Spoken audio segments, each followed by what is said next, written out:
like linen spilling white into the night. The hidden coast stood open in a river made of light. The sun was not reclining while the faithful faced the grave. The king arose to welcome home, the servant who stayed brave. They dragged the flame beyond the walls and formed him out the rage. Every stone became a seed when they tried to close the page. Their garments crowned a young wolf standing silently nearby, with winter in his ribcage and approval in his eyes. He watched the lamb sink slowly underneath the angry crowd, not knowing grace had marked his road and called him from the shroud.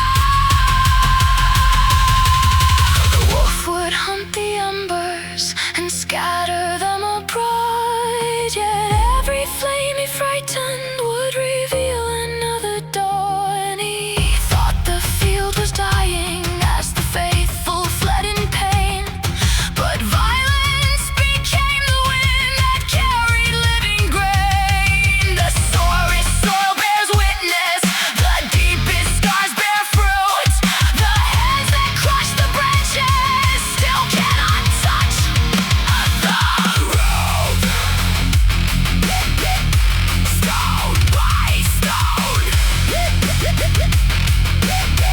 Stone by stone, breath by breath. Stone by stone, breath by breath. They sowed a field with fire of death. Blood to soil, grief to grain. The buried seed rose through the bled.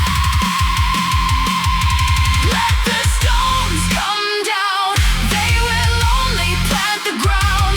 Every wound becomes a furrow, every blow will spread the sound. What they meant to end in silence became voices without end. The clearest proof that faith is living is showing mercy to an